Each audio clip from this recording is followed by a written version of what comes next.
que passa por uma situação pessoal bastante complexa, né?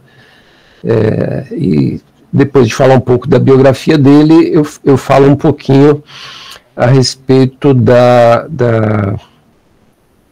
de um texto muito importante do Walter Benjamin, que é justamente o texto sobre a reprodutibilidade, né, técnica, né, da obra de arte, onde ele vai centrar o seu pensamento, né, em torno das questões do cinema, coisas que o cinema cria com a gente, tá? E aí lá na aula eu apresento esse texto do Walter Benjamin a respeito do cinema, e hoje eu vou pegar um outro texto do Walter Benjamin para aprofundar um pouco essa discussão aí em torno do pensamento do Benjamin, tá bom? E esse texto é o Narrador, Considerações sobre a obra de Nikolai Leskov, que é um outro texto muito importante para a área de comunicação. Tá? Eu vou tentar mostrar para vocês, então, o porquê, né, da importância desse texto para pensar as teorias do jornalismo. Né? Mas antes disso, já falando um pouco a respeito da própria... O tema que eu falei um pouco para vocês na aula passada, quer dizer, da densidade do pensamento desses autores, né, e da maior dificuldade, né, de encarar esses textos, quando comparado com o nosso estudo panorâmico lá, das teorias administrativas e tudo mais, né, quer dizer, a gente já percebe logo de cara, quer dizer, que tem um esforço para entender o pensamento do Adorno, né, que é muito maior do que para entender o das teorias administrativas, e que aqui no Benjamin vai ganhar um novo ingrediente de dificuldade, que é a própria maneira como o Benjamin escreve. Né? Vocês percebem que o texto dele, ele está todo articulado assim, 1, 2, 3, né? E o que é isso, né? É basicamente o seguinte: cada número desse, num certo sentido, tem uma espécie de independência, tá? E vocês podem reparar que são partes relativamente pequenas, assim, né? Não é um texto, um é um capítulo com 12 páginas, não, um é meia página, o 2 é mais meia página. Quer dizer, a escritura do Walter Benjamin, a gente pode chamar que segue uma espécie de estilo muito apropriado, né, muito particular desse autor, que é um estilo todo ele inspirado num outro autor do século XVI, que é o Montaigne, que foi o autor que criou o estilo de escritura que a gente chama de ensaio. Tá? O Montaigne escreveu uma série de pequenos textos também reunidos em 3 livros, né? E que com uma série de tópicos assim que são ensaios. E no caso do Walter Benjamin, até mais radical, assim, porque essa forma ensaística na mão do Walter Benjamin resulta em um texto muito mais fragmentário ainda do que o do Montaigne, porque o Benjamin ele já está lá na frente, né, no século XX, e esse estilo de escritura fragmentária já sofreu também mais uma contribuição do romantismo alemão, né, dos filósofos do século XIX na Alemanha, que também investiram muito nesse tipo de escritura fragmentária, porque eles achavam que a escritura fragmentária era a maneira de criar uma escritura que incluía o leitor dentro da própria estrutura de construção do texto, né? E que justamente abriam a porta para uma nova dimensão, digamos assim, do saber, que é uma dimensão muito mais complexa do que aquela que um texto linear, tradicional, é capaz de abrir, né? Então os românticos alemães achavam que a fragmentação, a ironia, a witz, né, a piada, a inteligência, esse tipo de coisa, era uma espécie de maneira de transmissão da informação que possui uma riqueza maior do que o texto plano, tá? E aí, então, eu já começo a introduzir a temática desse texto aí, do ponto de vista da importância dele para o jornalismo, né? Porque justamente o Walter Benjamin, ele vai problematizar que na forma de escrever algo, né? Então, no nosso caso, na forma de escrever uma reportagem, uma matéria, quer dizer, na própria forma já tem algo que transforma a própria reportagem, que transforma a própria matéria, né?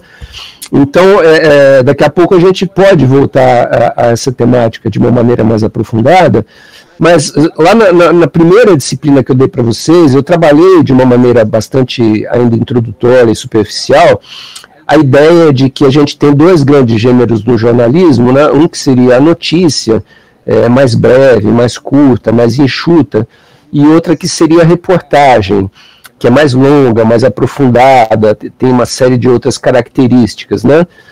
E, num certo sentido, a gente vai perceber, lendo esse texto do Benjamin, que é justamente a contraposição que ele vai apresentar aqui para a gente, a diferença que a gente pode encontrar de maneira muito nítida, do ponto de vista estilístico, nesses dois gêneros, tá?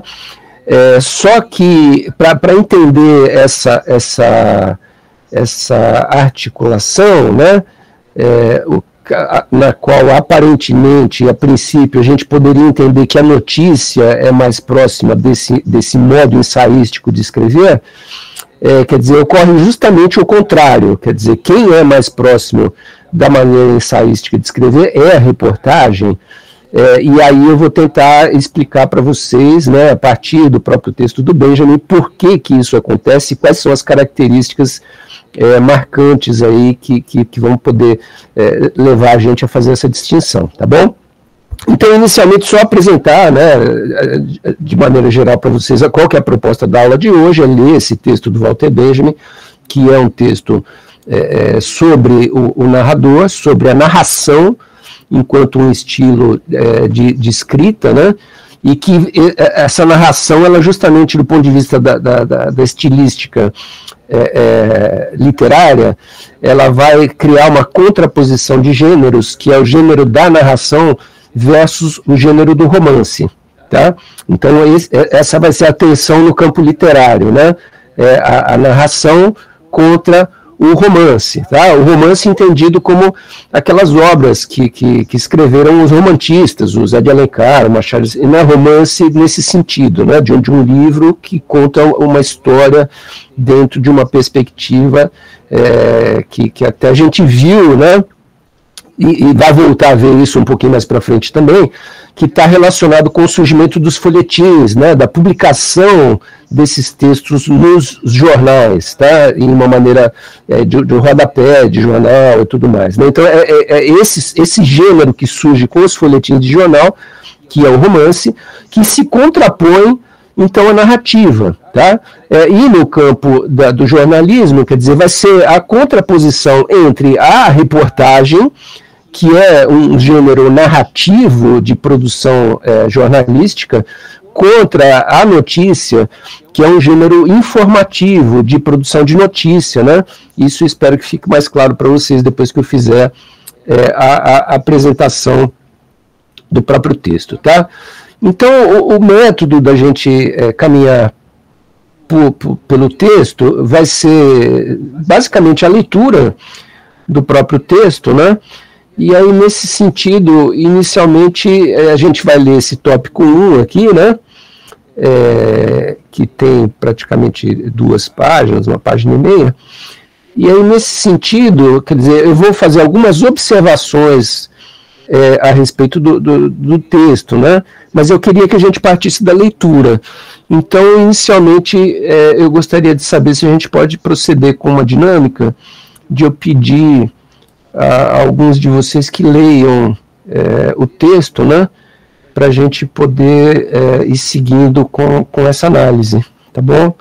E aí, caso alguém queira se candidatar à leitura... Pode só abrir o microfone e se colocar. Obrigado, Ana Paula. Pode ser. Por mais familiar que seja seu nome, o narrador não está de fato presente entre nós em sua atualidade viva. Ele é algo distante e que se distancia ainda mais. Escrever um Leskov como narrador não significa trazê-lo mais perto de nós, e sim, pelo contrário, aumentar a distância que nos separa dele. Vistos de uma certa distância, os traços grandes e simples que caracterizam o narrador se destacam nele. Ou melhor, esses traços aparecem como um rosto humano ou um corpo de animal aparecem no rochedo, para um observador localizado numa distância apropriada e num ângulo favorável. Uma experiência quase cotidiana nos impõe a exigência dessa distância e desse ângulo de observação. É a experiência de que a arte de narrar está em vias de extinção. São cada vez mais raras as pessoas que sabem narrar devidamente. Quando se pede no grupo que alguém narre alguma coisa, o embaraço se generaliza. É como se estivéssemos privados de uma faculdade que nos parecia segura e inalienável, a faculdade de intercambiar experiências. Uma das causas desse fenômeno é óbvia. As ações da experiência estão em baixa, e tudo indica que continuarão caindo até que seu valor desapareça de todo. Basta olharmos um jornal para percebermos que seu nível está mais baixo que nunca, e que da noite para o dia não somente a imagem do mundo exterior, mas também a do mundo ético, sofreram transformações que antes não julgaríamos possíveis. Com a Guerra Mundial, tornou-se manifesto um processo que continua até hoje. No final da guerra, observou-se que os combatentes voltavam mudos de campos de batalha, não mais ricos e sim mais pobres de experiência comunicável. E o que se difundiu 10 anos depois, na enxurrada de livros sobre a guerra, nada tinha em comum com uma experiência transmitida de boca em boca. Não havia nada de anormal nisso, porque nunca houve experiências mais radicalmente desmoralizadas que a experiência estratégica pela guerra de trincheiras, a experiência econômica pela inflação, a experiência do corpo pela guerra de material e a experiência ética pelos governantes. Uma geração que ainda fora à escola, num bonde puxado por cavalos, se encontrou ao ar livre numa paisagem que nada permanecera inalterado, exceto as nuvens, e debaixo delas, num campo de forças de torrentes e explosões, o frágil e minúsculo corpo humano. Obrigado, Ana. Por nada. Tá ótimo, tá? Então, conforme vocês podem ver, quer dizer, é um estilo fragmentário, né? Nesse parágrafo, né, nesse tópico 1, aí existe uma unidade de sentido, né? Mas é uma unidade de sentido complexa. Então a gente vai passando pela leitura e as coisas começam a aflorar, né? A primeira coisa que vem é a seguinte: esse texto se chama O Narrador, ele vai falar sobre o narrador, né?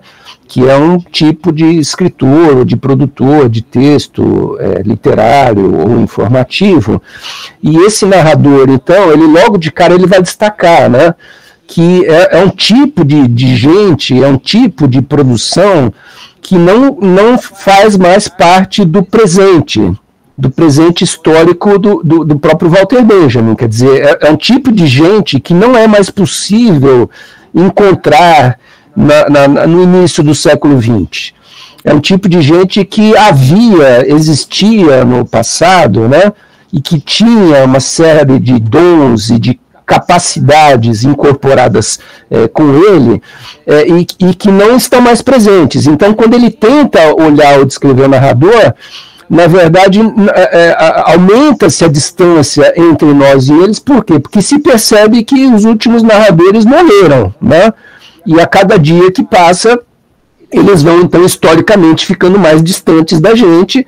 Se para o Benjamin um narrador estava a 50 anos de distância dele, para nós hoje está já a 150 anos, e cada vez mais ele vai se distanciando, né? Então percebam que o texto do Benjamin ele já está encarnado no momento presente, né? Quer dizer, já é um texto que está refletindo sobre um presente, né? E de como que o momento presente ele pode olhar para o passado e ver um cara no passado, que é o narrador, que inclusive já não existe mais, ou que está cada vez mais se distanciando da gente, a ponto da gente já nem reconhecer mais a face dele, de tão distante que ele está, né? E aí ele brinca com essa coisa de alguém que olha de longe uma montanha e que parece que vê um rosto humano na montanha, depois vê um corpo de animal, etc., porque a gente está olhando de um ângulo, né, em que a coisa está distante. Quer dizer, a gente tem essa distância, faz parte da própria observação, e eu tenho que prestar atenção nisso. Por quê? Né? Porque justamente a experiência de narrar está em via de extinção, quer dizer, não tem mais gente capaz de escrever ou de narrar do jeito que essas pessoas antigamente faziam, né? E que, então, as pessoas não sabem mais narrar devidamente, né? E por que isso acontece? Né? Primeiro ele vai dizer assim, ó, isso é evidente, quer dizer, se a gente pede para alguém narrar alguma coisa hoje em dia, as pessoas ficam embaraçadas, quer dizer, elas não sabem direito como contar uma história, né, devidamente contada, com detalhes e com riqueza, da maneira como o narrador fazia, né? E uma das causas, então, disso, né, quer dizer, é o que o Benjamin vai chamar da baixa, né, das ações da experiência, quer dizer, estamos cada vez menos ricos em termos de experiência, né? E aí já começa a se ver aí no Benjamin, quer dizer, a denúncia, né, de que entramos numa nova situação de mundo moderno, né, capitalista, industrial, etc., né, em que as pessoas estão perdendo o contato com a realidade, né? Quer dizer, aquela velha história, um artesão era um cara que ia para a beira do barranco, pegava o barro, levava o barro para a olaria, e lá ele trabalhava e fazia o vaso, né? Quer dizer, ele tinha um domínio de uma experiência totalizante da produção da mercadoria, que já numa sociedade industrial, não, o cara entra numa linha de montagem e aperta um parafuso lá, quer dizer, as experiências do mundo, né, da vida, elas estão ficando cada vez mais raras, né? E aí com isso fica mais difícil contar coisas a respeito do mundo, porque a gente conhece menos o mundo, a gente tem menos experiência do mundo, né?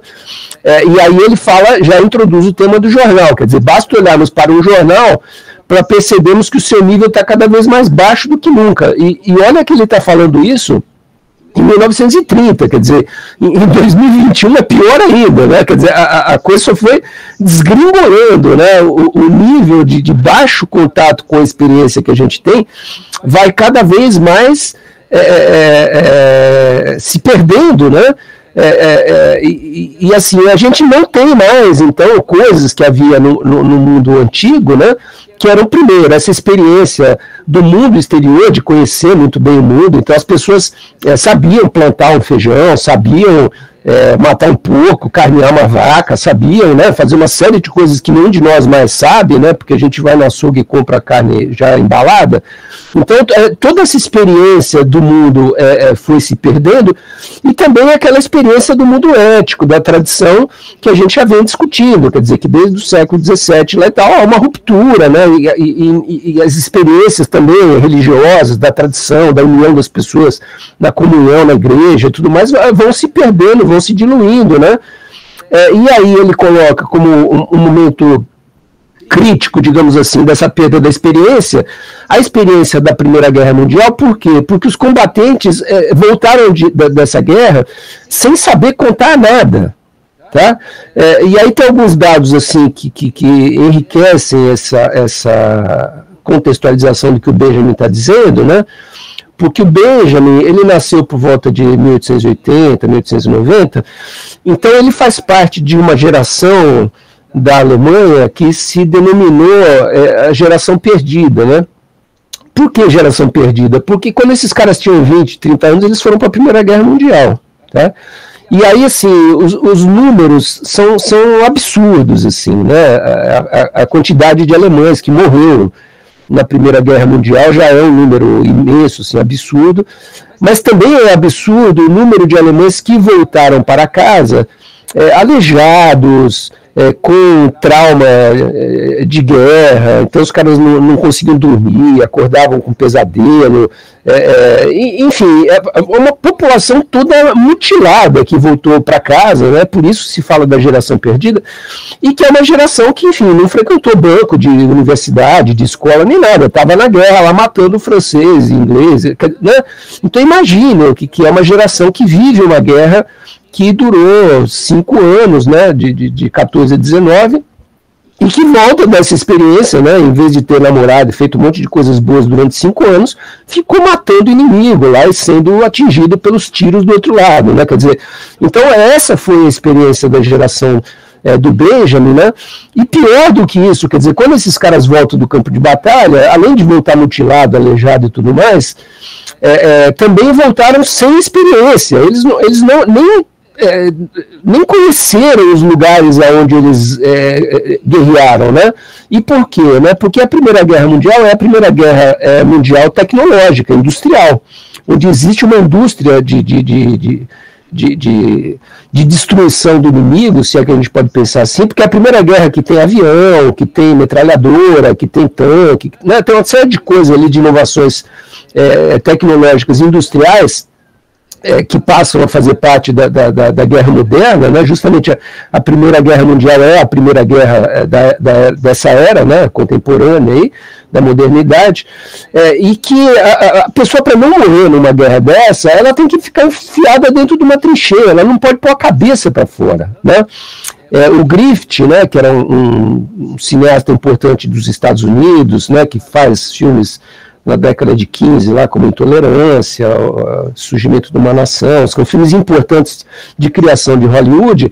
Ele é mandado para a guerra para filmar, e ele volta de lá decepcionado, porque quando ele faz O Nascimento de uma Nação, ele coloca lá 1.500 figurantes guerreando numa planície, né? E ele manda o exército ir para a esquerda, manda ir para a direita, manda o exército dar tiro, manda o outro fazendo não sei o que lá, tudo numa espécie de cenário, de estúdio, né, a céu aberto, onde ele controla 1.500 atores, no fundo, que são figurantes, né? Então ele chega com a câmera perto dos atores, filma detalhe da mão do cara dando tiro na arma e tal.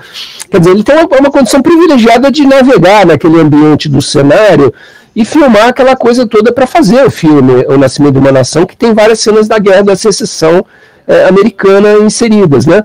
Já na Primeira Guerra Mundial, quando mandam ele para lá, ele não pode pôr a cabeça para fora da trincheira, porque senão ele vai morrer. Se ele tentar colocar a câmera para fora do buraco, quer dizer, aquilo vai ser metralhado, né? E ele vai perder a câmera dele, então ele não consegue filmar nada, ele não consegue ver nada. Né? Por quê? Porque é uma guerra tecnológica tão violenta, né, que se você colocar a cabeça para fora do buraco, você morre. Então ninguém viu nada naquela guerra, todo mundo ficou enfiado dentro do buraco. Tá? Então, por isso, as pessoas voltam dessa experiência da guerra totalmente desmoralizadas, quer dizer, elas foram para um lugar lá onde, no máximo, o que elas trouxeram de marca daquele lugar foi membros decepados e trauma de guerra e traumas psicológicos violentos, né?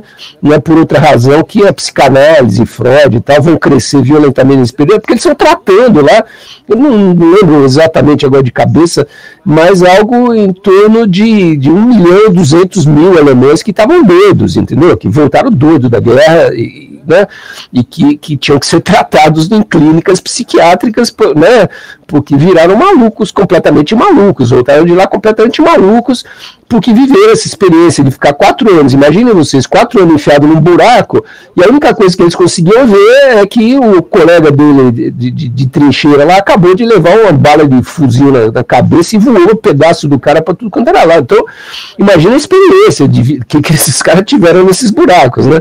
Mas era isso que eles viam, quer dizer, a única pessoa que eles viam morrer nesse tipo de guerra era o amigo deles, porque é quem estava perto. Eles não podiam chegar perto do inimigo, porque o inimigo tinha uma metralhadora. Se ele chegasse a 300 metros do inimigo, ele estava morto, né? O cara mandava uma rajada de metralhadora e destruía ele. Enfim. Então, por isso, essas experiências, né, são experiências que o Benjamin está descrevendo aqui como experiências desmoralizadas, né, porque são experiências da guerra da trincheira, da economia absurdamente inflacionária, em que o poder do dinheiro não vale mais nada, a experiência do corpo, né, sendo massacrado nessa guerra de tecnologia altamente destrutiva, né, e também da falta de ética dos governantes, que não tem mais ética, quer dizer, virou uma coisa assim, Stalin faz um pacto com Hitler, né, e é isso, como, né, as coisas passam a não ser mais capazes de ser entendidas a partir do momento da Primeira e da Segunda Guerra Mundial, né, perdem-se todas as referências éticas, de tradição, etc., né, e que é a crítica, então, de uma espécie de razão instrumental técnica, né, que a gente já viu aflorar lá no pensamento do Adorno, mas que no pensamento do Walter Benjamin tem uma ênfase em relação à tecnologia, né. Então ele vai frisar que é uma geração que tinha visto ainda bonde puxado por cavalo, agora está vendo um planeta incendiado por nuvens de bomba de napalm, sei lá do que explodia na época lá, torrentes de explosão, e no meio dessa violência toda, né, o ridículo, minúsculo corpo humano. Quer dizer, é a mesma experiência que o Benjamin já descreveu naquele artigo anterior, lá no outro artigo que eu analisei, da obra de arte na época da reprodutibilidade, que é a experiência do corpo minúsculo também dentro de uma linha de montagem fabril, da Volkswagen, né? Quer dizer, você se sente nada lá, porque você está apertando um parafuso, quer dizer, você é completamente massacrado pela tecnologia que no fundo parece ser, a partir de agora, o grande ator de transformação no mundo não é mais você, são os meios de produção tecnológicos, né? Então a tecnologia ela ganhou esse papel de protagonista do mundo, que numa sociedade artesanal, pré-industrial, estava na mão do artesão. Tá? Então vejam que é a mudança econômica, da base econômica dos meios de produção, que reflete nessa transformação do homem, e que aponta no sentido de que ele vai perder toda a experiência, e por perder toda a experiência ele vai ser incapaz de narrativa. Tá? Então, basicamente, olha a quantidade de coisa que a gente extrai do primeiro fragmento, né? E agora vamos tentar avançar, então, com base na leitura. Tá bom? Não sei se a Ana quer continuar, ou se alguém mais se candidata aí a ler o segundo fragmento. Se alguém quiser, pode ler, não me importo não, mas se não tiver ninguém também eu leio.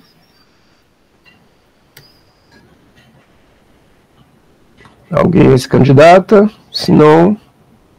Ana, lê o 2 para mim então, por favor, tá? Obrigado. A experiência que passa de pessoa a pessoa é a fonte que recorrem todos os narradores. E, entre as narrativas escritas, as melhores são as que menos se distinguem das histórias orais contadas pelos inúmeros narradores anônimos. Entre estes, existem 2 grupos que se interpenetram de múltiplas maneiras. A figura do narrador só se torna plenamente tangível se temos presentes estes 2 grupos. Quem viaja tem muito o que contar, diz o povo, e que com isso imagina o narrador como alguém que vem de longe. Mas também escutamos com prazer o homem que ganhou honestamente sua vida sem sair do seu país, que conhece suas histórias e tradições. Se quisermos concretizar estes 2 grupos através de seus representantes arcaicos, podemos dizer que um é exemplificado do camponês sedentário e outro pelo marinheiro comerciante. Na realidade, esses 2 estilos de vida produziram, de certo modo, suas respectivas famílias de narradores. Obrigado, Ana. Deixa eu só te interromper aqui um minutinho, né? Porque acho que fica mais fácil, talvez, eu ir comentando aos poucos o que está aparecendo, né? Quer dizer, então, agora ele vai passar a fazer um diagnóstico a respeito do narrador, tá? Ele vai dizer, uma primeira tese que ele vai apresentar, é que uma das fontes, que é inclusive o nascedouro da narração, é a oralidade, a ideia de um texto que passa de pessoa para pessoa. Então, eu já comentei com vocês na aula do Adorno, quer dizer, a Ilíada e a Odisseia são obras que foram criadas por volta de 1200 a.C. e que foram escritas em 800 antes de Cristo, né? E nesses 400 anos, como é que essas obras se mantiveram, né? Elas se mantiveram por intermédio de narradores, né? que cantavam essas histórias à noite para grupos de ouvintes que se reuniam em torno de uma fogueira, de uma situação lá qualquer, e eles iam contando essas histórias, como histórias de folclore, de cultura popular, né, que uma pessoa mais velha vai contando as histórias, e as pessoas mais novas vão ouvindo essas histórias, né, e elas vão aprendendo as histórias, e como aquele cara mais velho morrer, elas passarão a ser os contadores, né? Então existe um elo social, um elo de comunicação dos grupos humanos, né? Que é o elo de onde surgiram as narrativas. Essa ideia de que as pessoas se reuniam à noite sem ter o que fazer e alguém começava a contar as histórias das guerras de Troia e todo mundo ficava ouvindo aquilo, né? E essas narrativas, elas permaneciam como essa da Ilíada e Odisseia durante 400 anos sendo contadas de pai para filho, de filho para neto, tudo mais, não sei o quê, quer dizer, e que se mantiveram, então vivas, como memória na cabeça das pessoas. Essas histórias eram gravadas na cabeça das pessoas, né? As pessoas tinham essa capacidade de acumulação de um saber, de uma experiência de vida que ia se acumulando, né?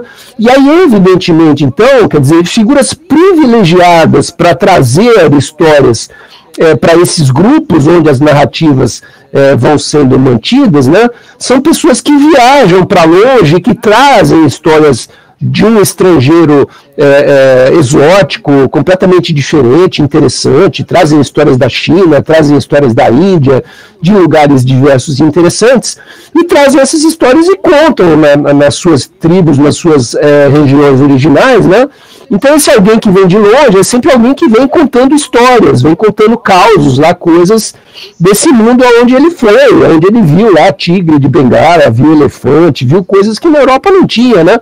E que traz essas histórias, e que essas histórias são tão interessantes que um monte de gente se reúne lá em volta do cara numa praça pública e tal, para ouvir essas histórias do cara do Gengis Khan, né?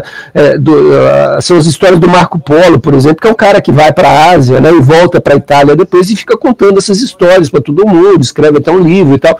Então essa figura do narrador, quer dizer, de uma pessoa que teve essa experiência de ficar longe, né, e ganhou conhecimentos, experiências dessa aventura que ele fez, né, e volta contando essas experiências, né? Isso acontecia no passado, e na Primeira Guerra Mundial não aconteceu. Quer dizer, as pessoas foram para a França, invadiram a Polônia e tudo mais, e voltaram de lá sem histórias, né?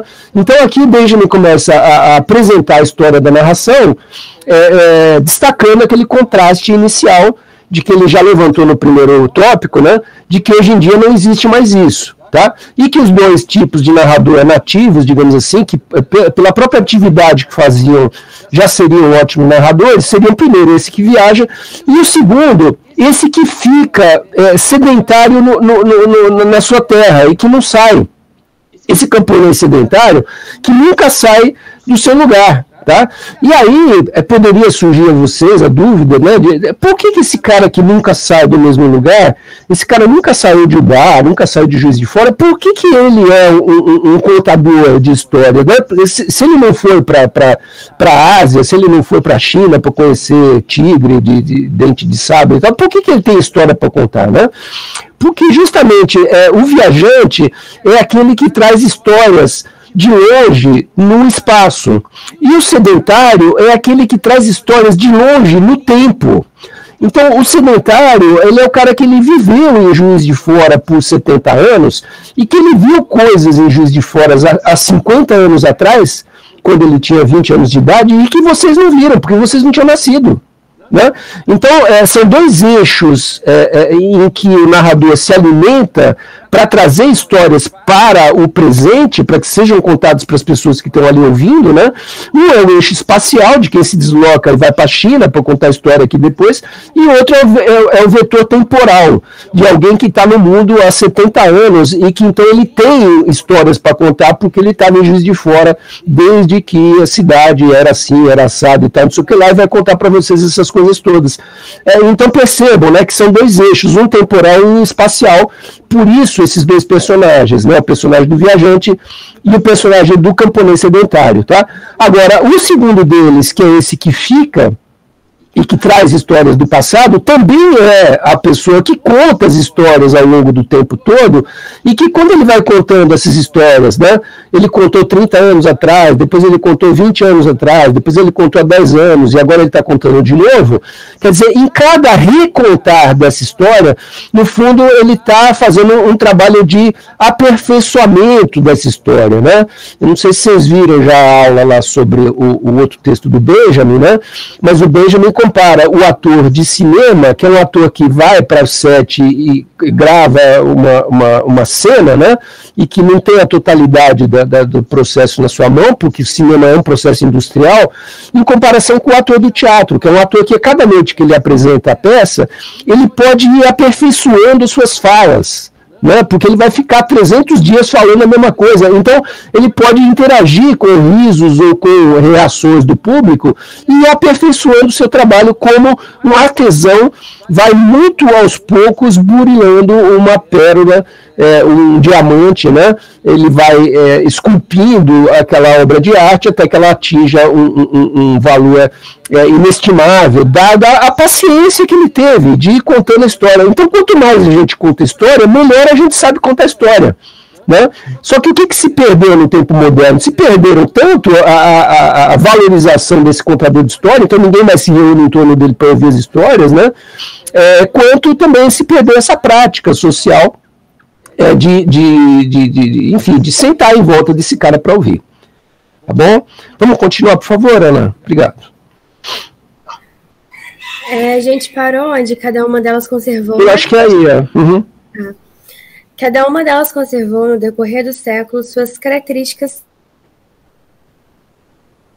próprias.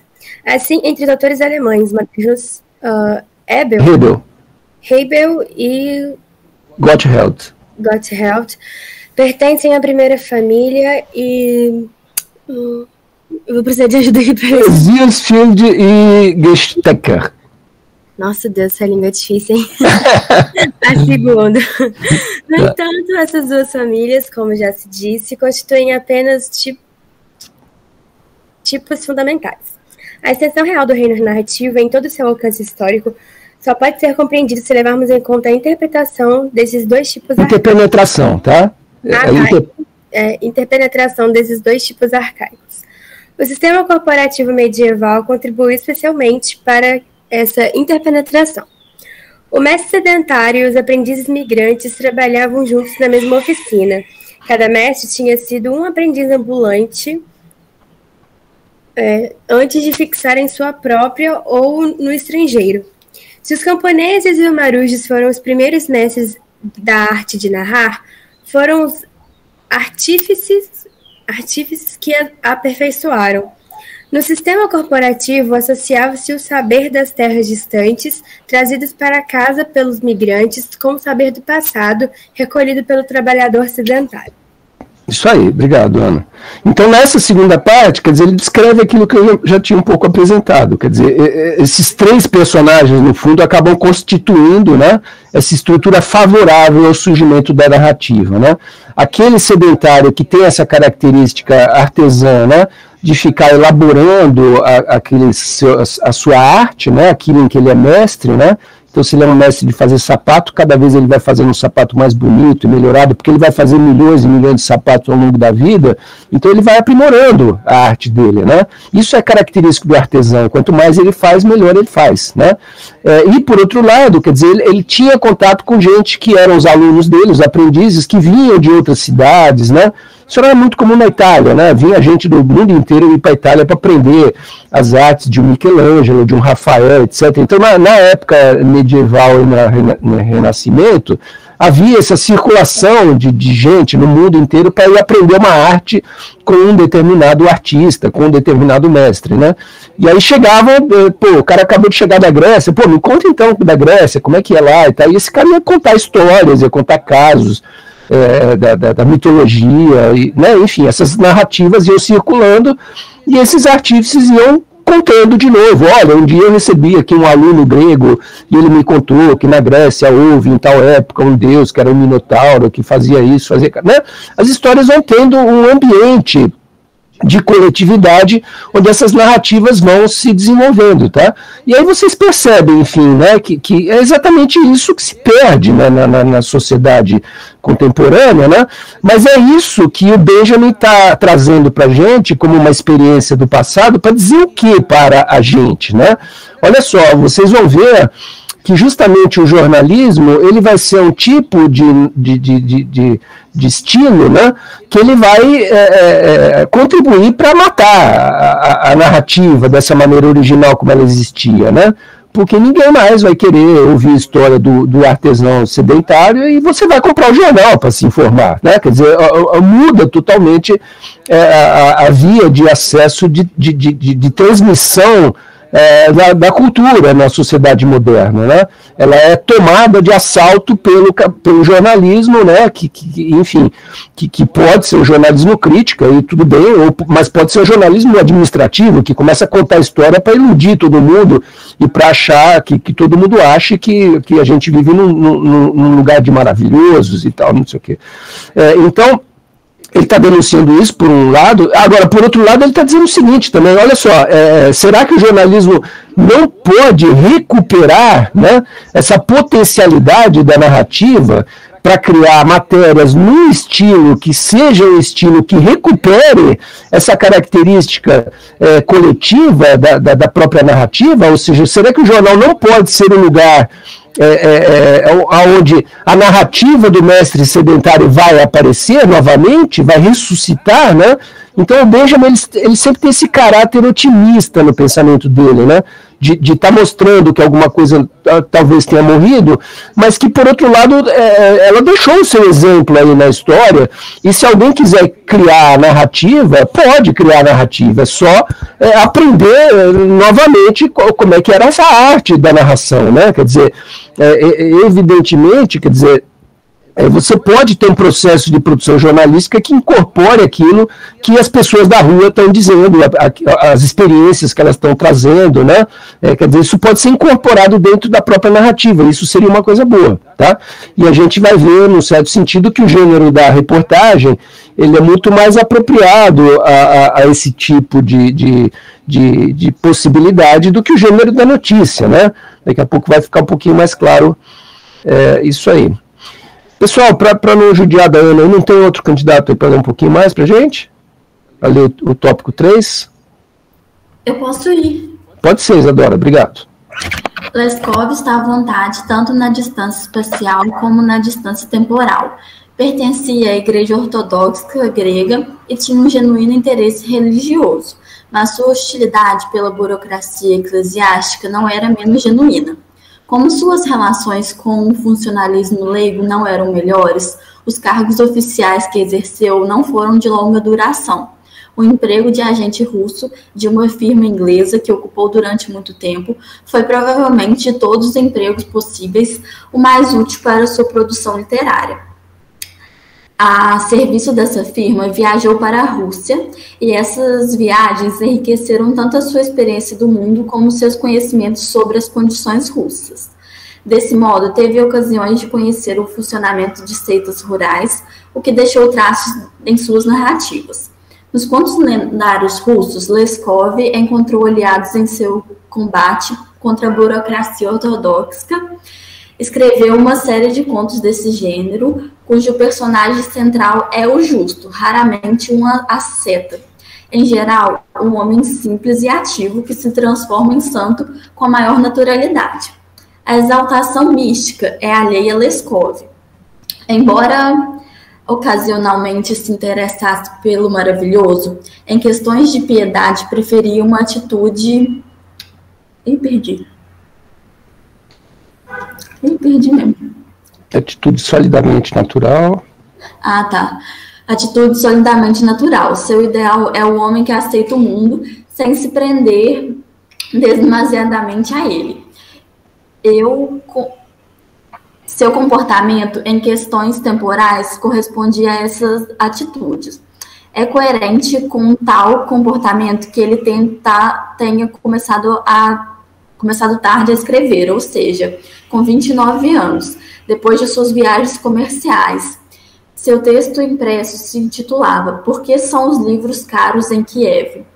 Seus contos foram precedidos por uma série de escritos sobre a classe operária, sobre o alcoolismo, sobre os médicos da política e sobre os vendedores desempregados. Obrigado, Isadora.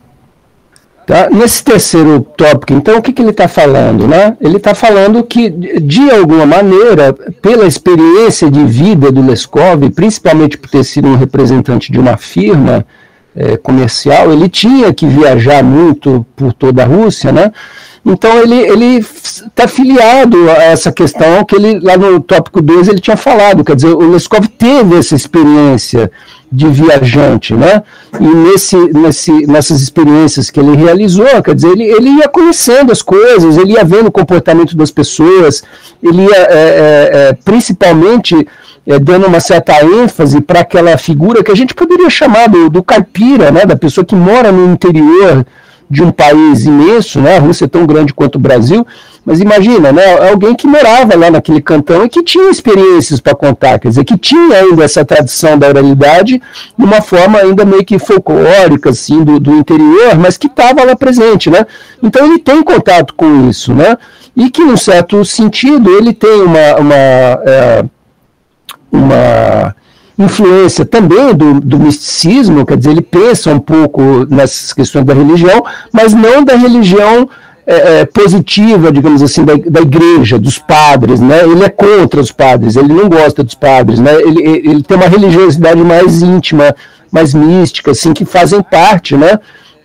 Então, a sua maneira de pensar a religião, o que faz com que ele não tenha essa figura de exaltação também, né, por outro lado, né, mas que percebe às vezes, né, numa pessoa do interior, assim, numa pessoa muito humilde, uma espécie de santidade mística que para ele é alguma coisa que o homem, né, do povo poderia ter, né. Então ele vai escrever sobre classe operária, sobre alcoolismo, quer dizer, coisas, o povo é o assunto do Leskov, né, ele está muito interessado em como são as pessoas, como é que vivem os pobres da classe operária, o problema do alcoolismo para essas pessoas, quer dizer, como que a polícia bate em vendedores desempregados, né, como é que isso é tocado adiante, ou seja, uma pessoa que conheceu muito bem o interior da Rússia, isso vai estar presente nos seus escritos, tá? Então ele reproduz, num certo sentido, a movimentação de alguém que viaja no tempo, de alguém que viaja, porque ele fez isso muito tempo, de alguém que viaja no espaço, porque ele viajou a Rússia inteira, e a Rússia é um país continental, né?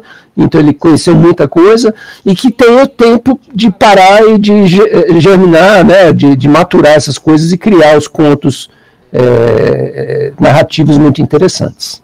Tá bom? Isadora, você quer ler mais um? Pode ser? Alcançou? Leio sim. Obrigado. O senso prático é uma das características de muitos narradores natos, mas tipicamente em que Leskov encontramos esses atributos num Goldberg, que dá conselhos de agronomia a seus camponeses, no Nodder, que se preocupa com os perigos da iluminação a gás, e num Heibel, que transmite a seus leitores pequenas informações científicas em seu Caixa de tesouro. Tudo isso esclarece a natureza da verdadeira narrativa. Ela tem sempre em si, às vezes de forma latente, uma dimensão utilitária. Essa utilidade pode constituir, seja num ensinamento moral, seja numa sugestão prática, seja num provérbio ou numa norma de vida. De qualquer maneira, o narrador é um homem que sabe dar conselhos. Mas tudo bem, vamos fazer uma pausinha aqui só para comentar, né? Aí você respira um pouco aí também, porque esses nomes aí, Schatzkästlein, realmente esse é de matar. Bola tudo. Mas vamos lá. O que ele está dizendo aqui? Né? Que uma das características da narração, né, é que a narração, em geral, ela traz uma espécie de senso prático, né? é aquela ideia de que o narrador ele vai transmitir alguma coisa que tem algum valor, né, no sentido de eu aprender alguma coisa, né? Quando, por exemplo, né, as histórias do Homero, né, dizem que o Aquiles era um grande herói, mostra as maneiras como ele se comportava frente a seus inimigos, a questão da honra para os gregos, quer dizer, são valores práticos, quer dizer, se algum dia eu tiver que me comportar frente a um inimigo, como é que eu vou me comportar? Eu vou me comportar do jeito que o Aquiles fez, né, porque ele é um cara eticamente louvável, né, então tem esse senso prático, quase que educacional, assim, digamos, de formação daquele que ouve as narrativas, né? A gente vai sendo educado justamente por essa cultura da leitura da narrativa, né? Que vai trazendo para a gente uma série de dicas, e algumas, inclusive, bem práticas mesmo, de como plantar feijão, de como dar certo a horta, né? Quer dizer, esse tipo de ensinamento, né? Tanto utilitário quanto moral, que são sugestões da ordem do provérbio, de como agir na vida, de como conseguir as coisas que se deseja, né? Quer dizer, então, o narrador, né, é um homem que sabe dar conselhos, né? E dar conselho para pessoas que estão dispostas a ouvir os seus conselhos e num certo sentido, aprenderem com ele, né? Que é aquilo que a gente perde também na sociedade atual. Quer dizer, quem quer conselho faz o quê? Compra um livro de autoajuda, né? Ele acha que isso é melhor do que bater um papo com a avó, do que bater um papo com uma pessoa mais madura, né? Porque justamente tudo virou comércio, as pessoas perderam, inclusive, também a capacidade de dar conselho, porque já não tem mais experiências para passar para o neto, às vezes, né?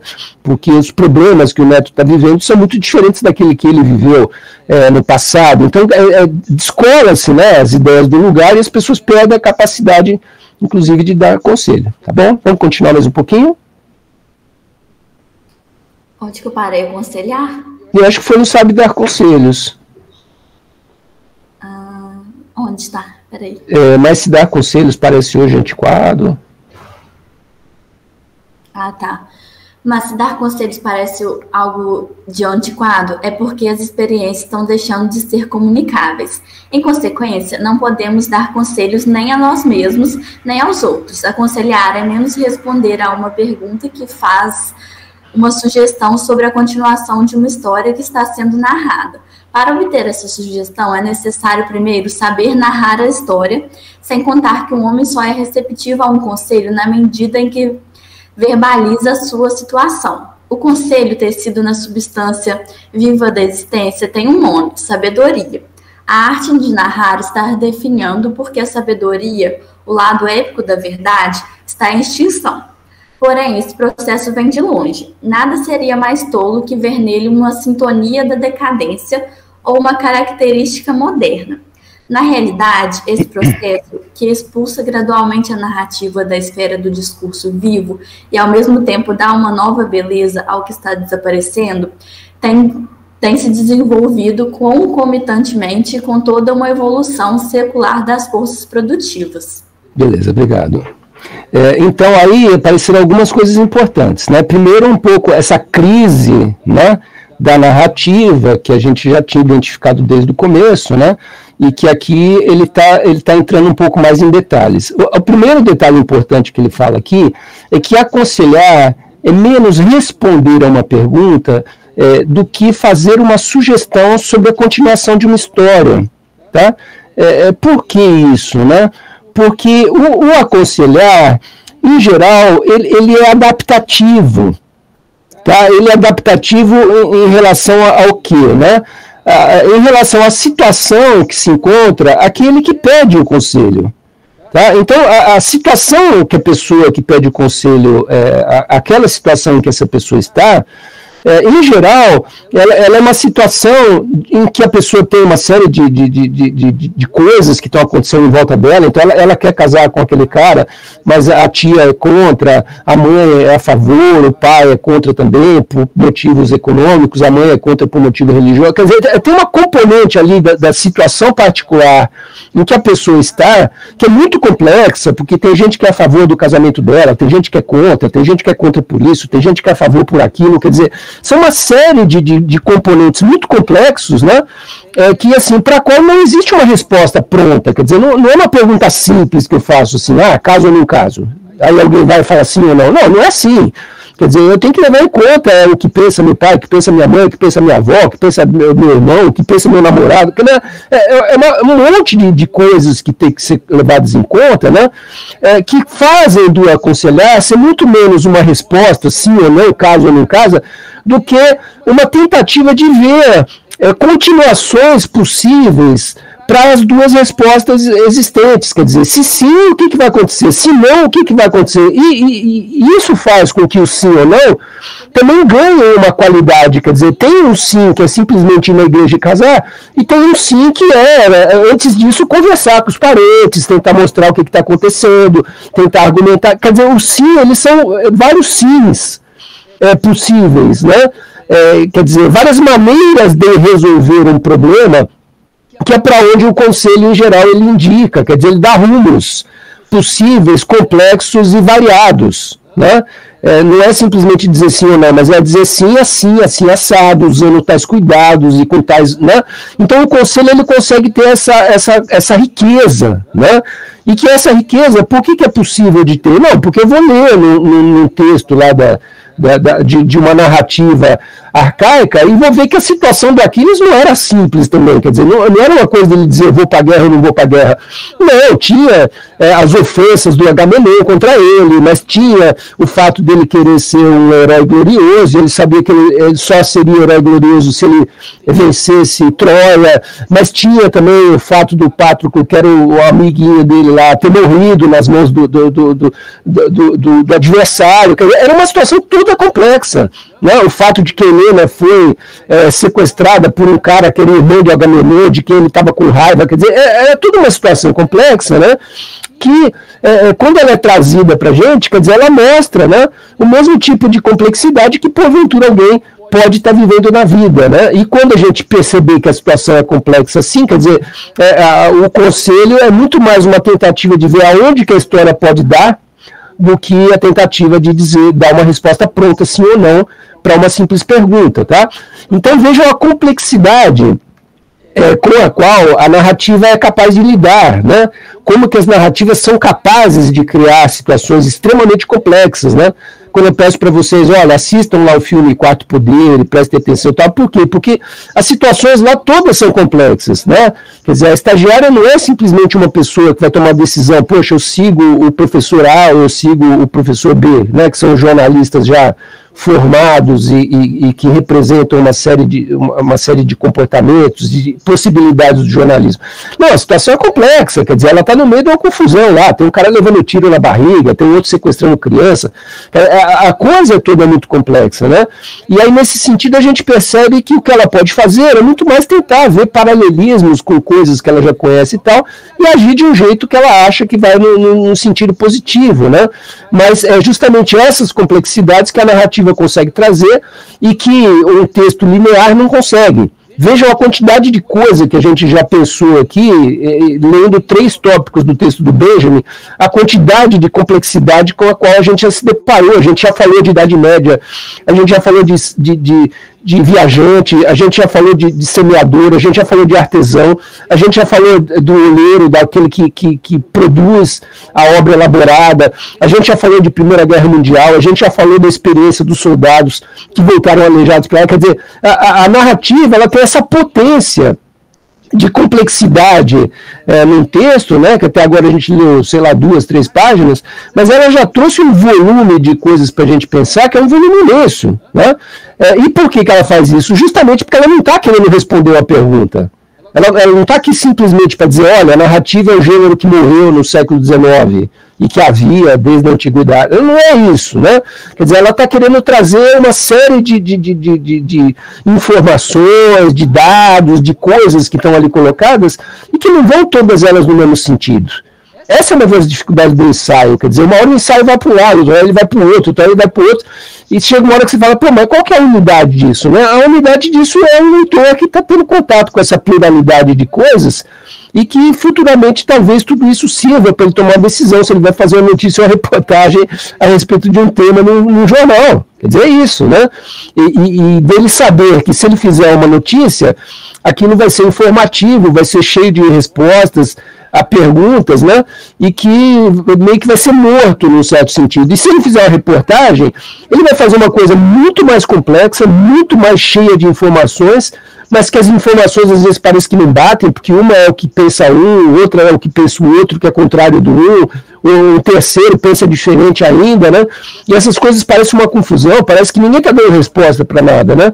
Mas é justamente isso que uma situação complexa exige, quer dizer, ela exige a sabedoria, que é um conselho, né, que é tecido ao longo de uma experiência toda de vivência, de contato com situações, e que é encarnada numa vida, num problema objetivo, prático, né?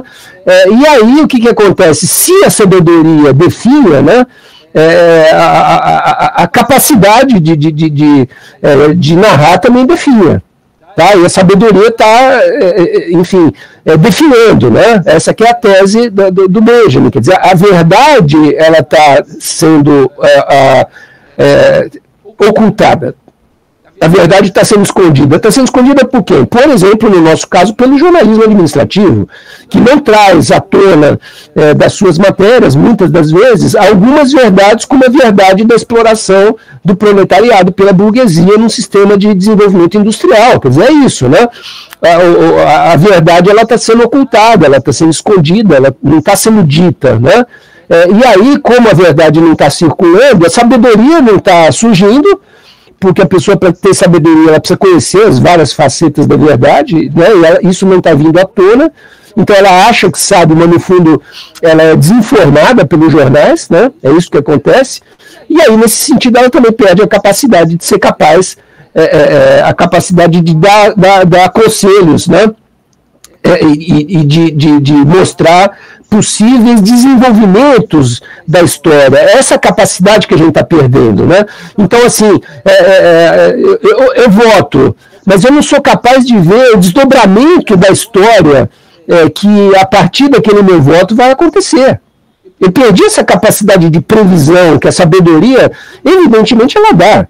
Se você vota no fascista, esse cara é eleito, quer dizer, não tem surpresa desse cara querer que todo mundo morra, desse cara tentar roubar, desse cara... Não tem surpresa nenhuma nisso.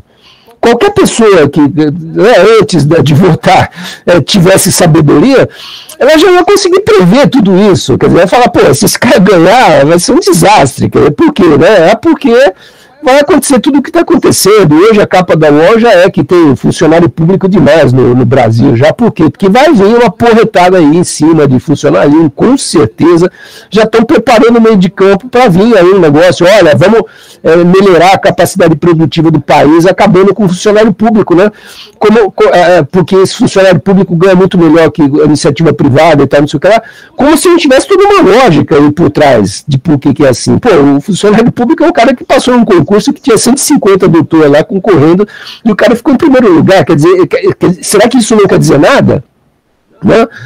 Sempre que levanta essa discussão, funcionário público, não sei o que, não tem que ter estabilidade, não tem que ter isso, tem que ter aquilo, eu viro sempre para as pessoas e falo assim, olha só, se jogar os funcionários públicos que estão na estrutura do Estado, se jogar esses caras na iniciativa privada, o que vai acontecer? Eles vão tomar o emprego de todo mundo que está na iniciativa privada. Porque eles são justamente os caras que no meio de 150 conseguiram o melhor desempenho. Isso tem uma razão de ser, né? Quer dizer, isso não é de graça, né? E o que vai acontecer? Vai acontecer que esses caras que estão empregados hoje na iniciativa privada vão virar desempregados. Quer dizer, é uma espécie de cascata que ninguém consegue prever, apesar de ser óbvia. Por quê? Porque as pessoas não têm mais sabedoria.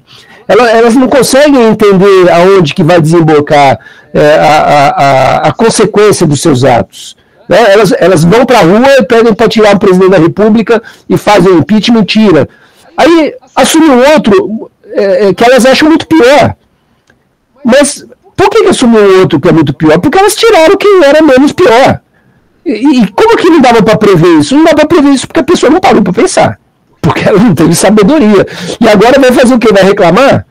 porque colocou um pior ainda, né? Então é esse tipo de pensamento crítico, né, que está amarrado com a arte de narrar, com o conselho, com a sabedoria, que são todas essas coisas que entraram aí em decadência, né, nesse período, conforme o Benjamin tá explicando aí pra gente, tá bom?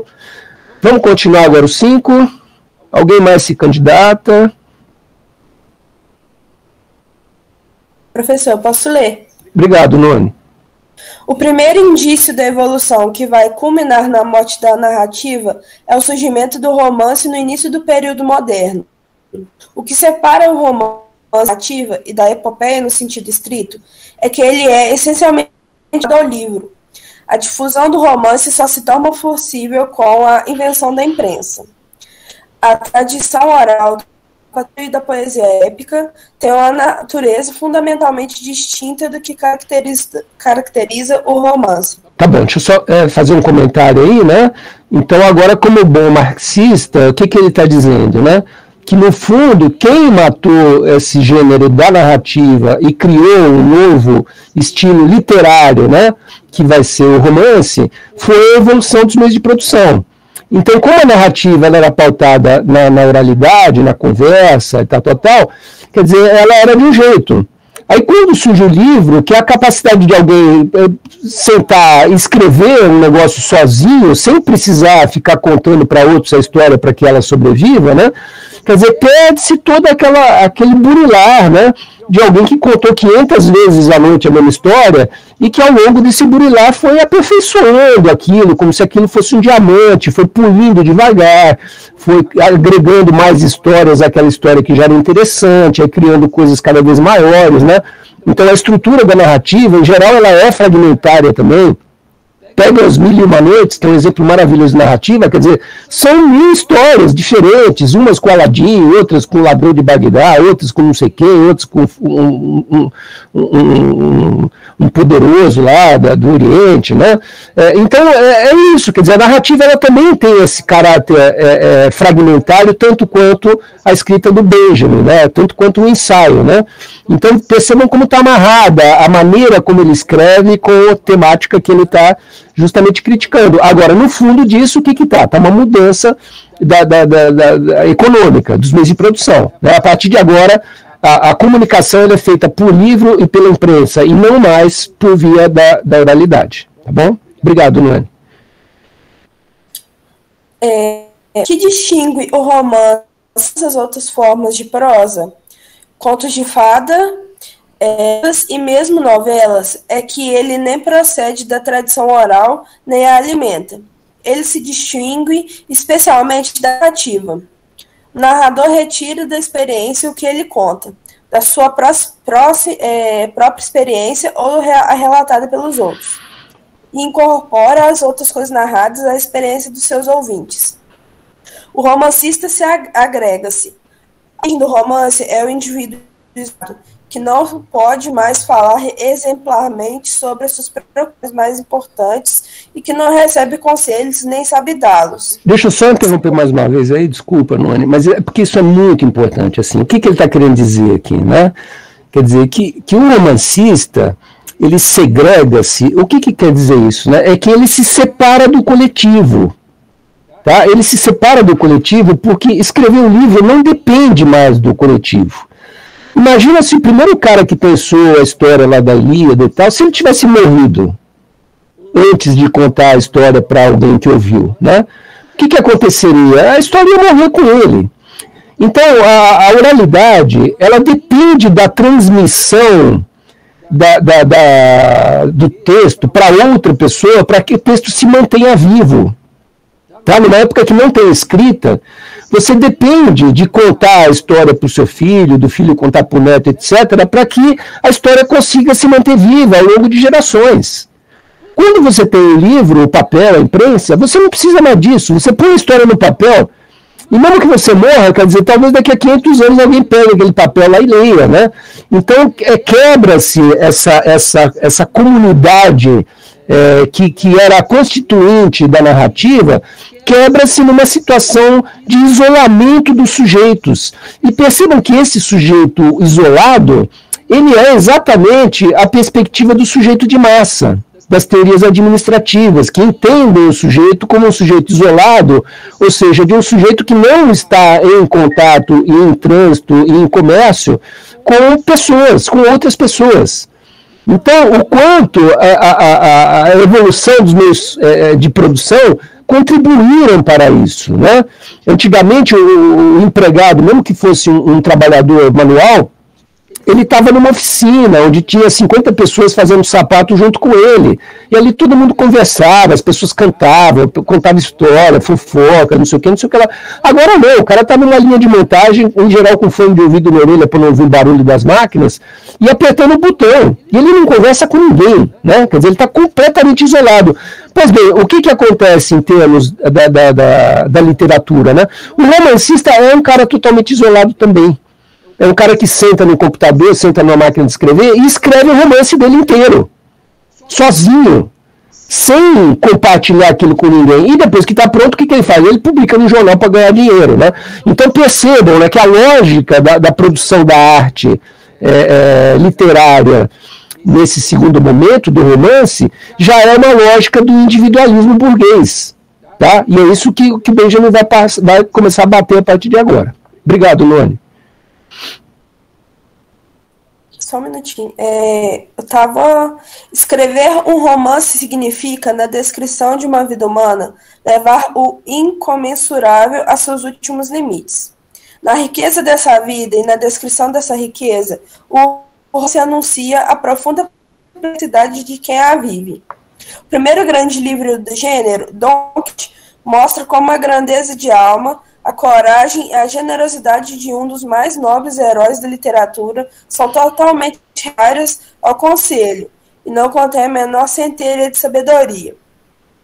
Quando, no correr dos séculos, se tentou ocasionalmente incluir no romance algum ensinamento, talvez o melhor exemplo seja Wilhelm, eu não sei falar isso. Wilhelm Meister van der Jahr,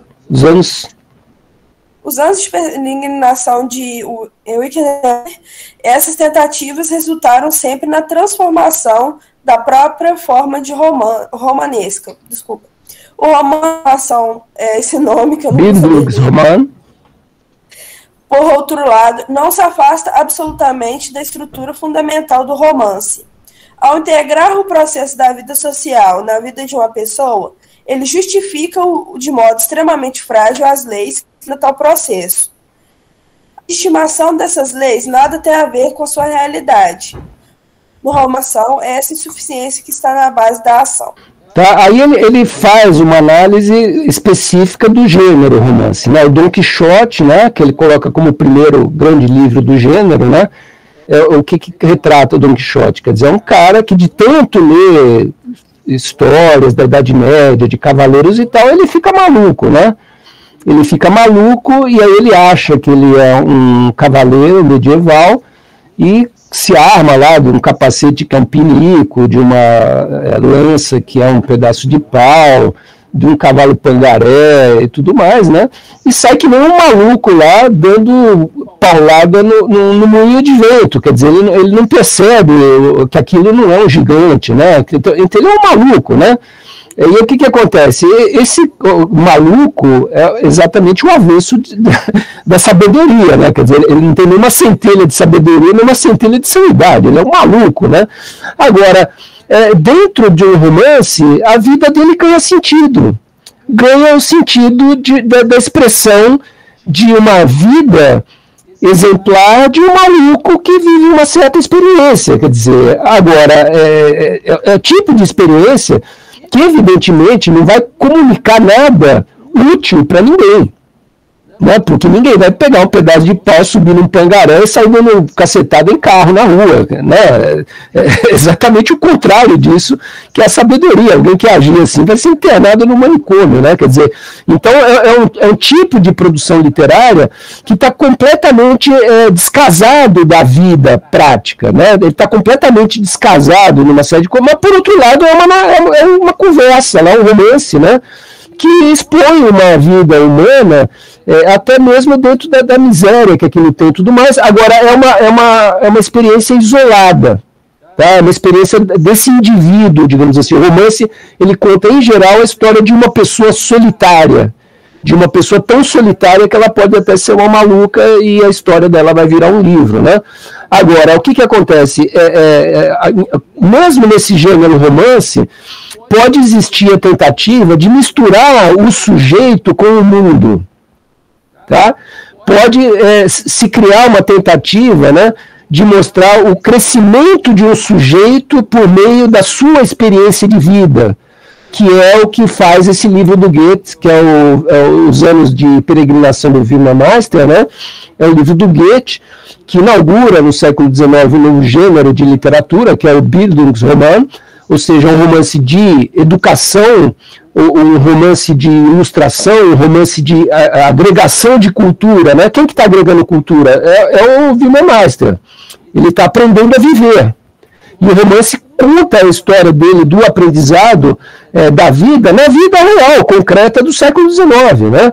Então ele vai ter que aprender a lidar com burgueses, ele vai ter que aprender a lidar com comércio, ele vai ter que aprender a lidar com as experiências que são as experiências da época dele, do mundo dele real. Não é uma maluquice lá de transposição de época, né?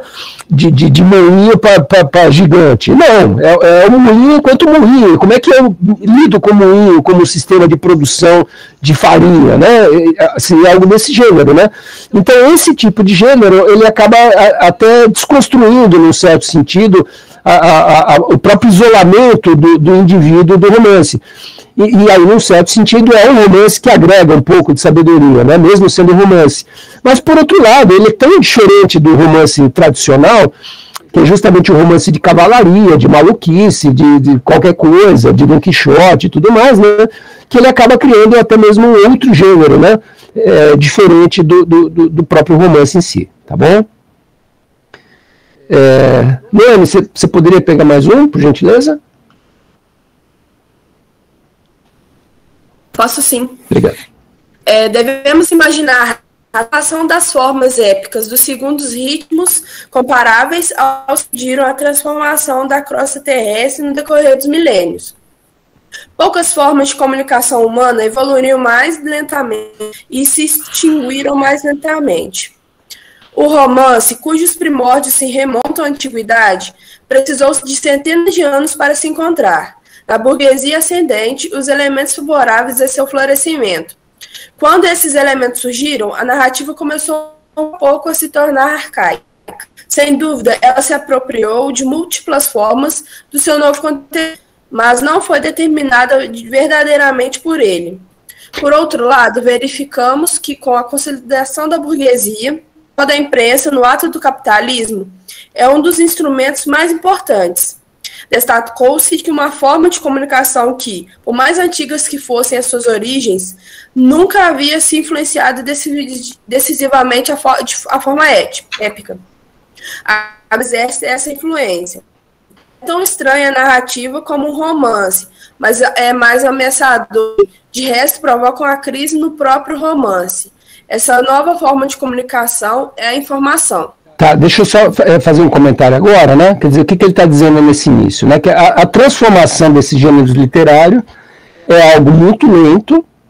Então ele vai dizer, olha, o romance não surgiu no século XIX com o folhetim. Tá? Na verdade, existem romances na literatura grega, arcaica, etc. A gente consegue enxergar as origens do romance, né? Em determinados livros muito antigos.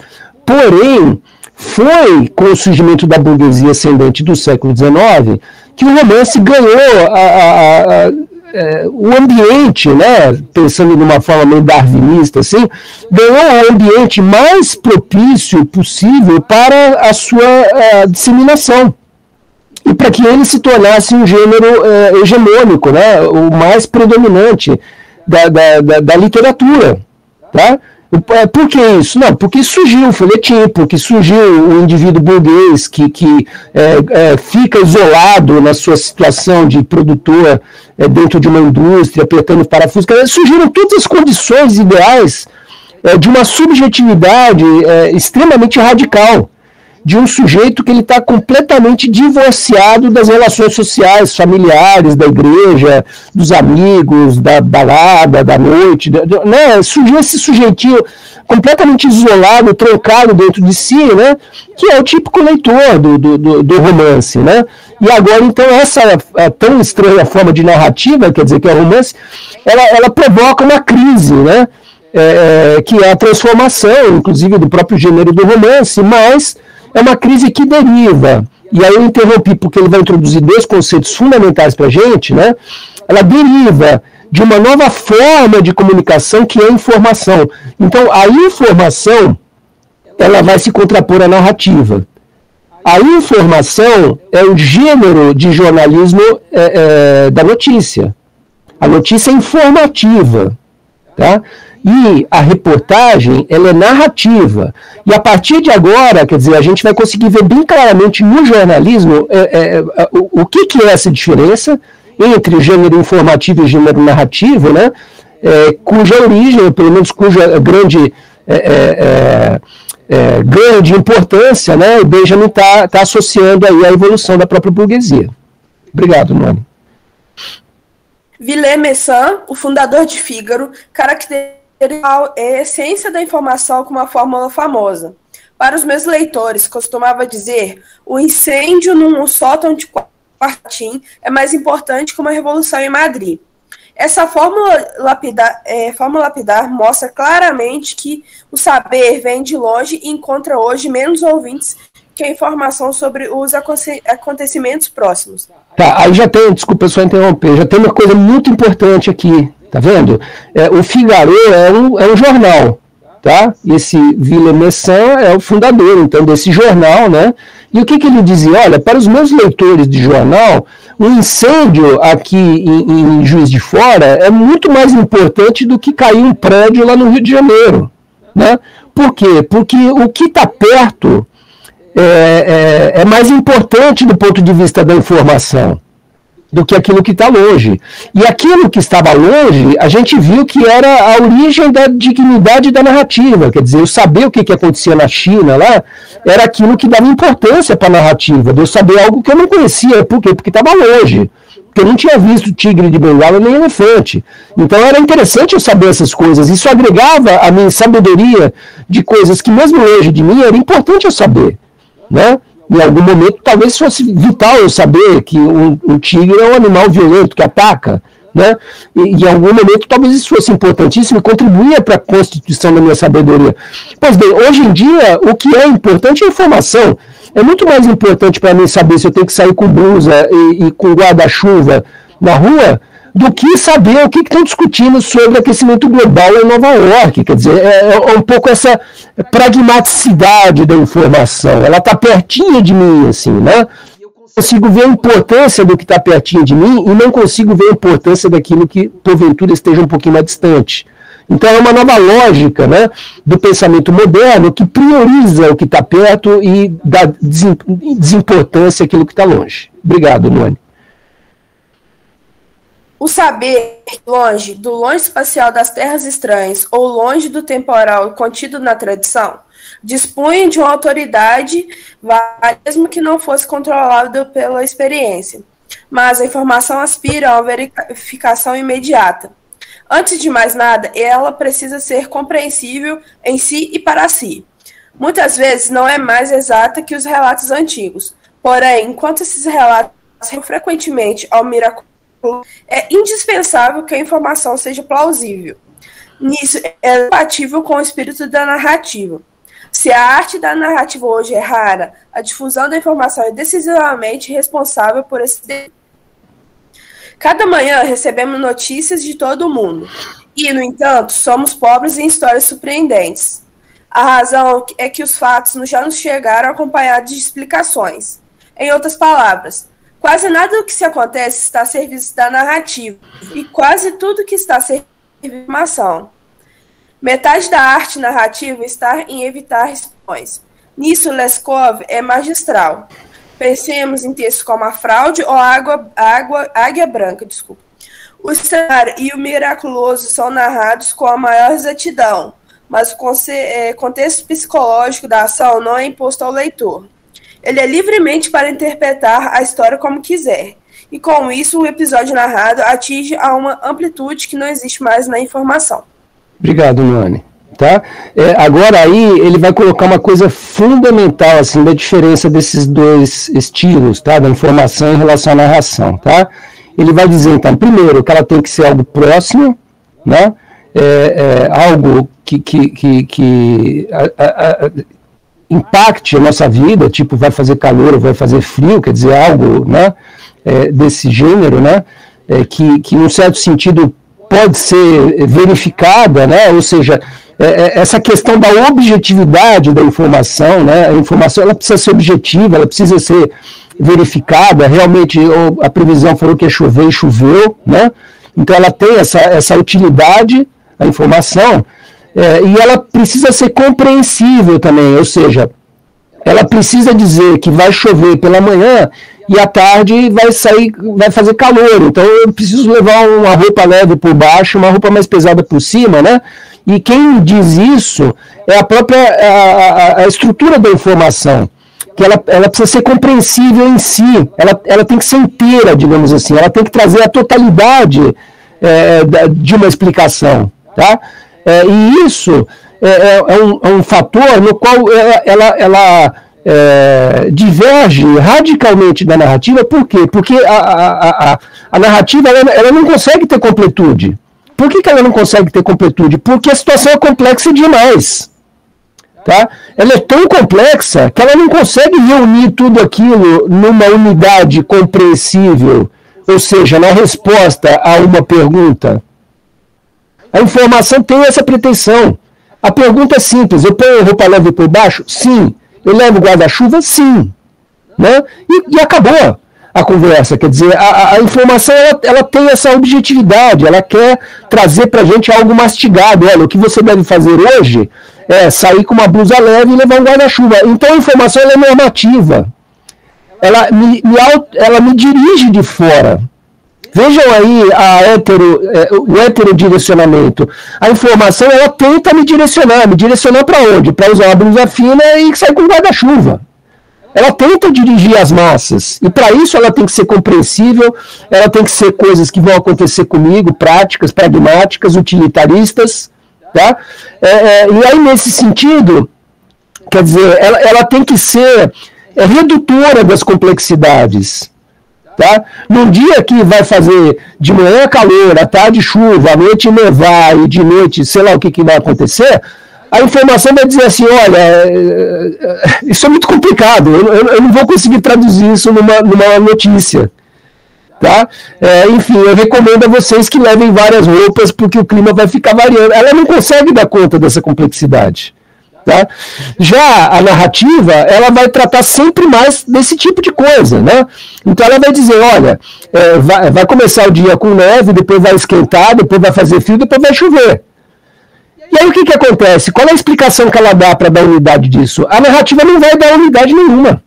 Ela vai dizer: olha, o que eu tenho a dizer para vocês é isso. Vai ter 4 climas hoje. Agora, se vira. Bota os teus neurônios para pensar e vê, dependendo de aonde que você vai de manhã, onde que você vai à tarde, onde que você vai à noite e tudo mais, veja o que é melhor você fazer.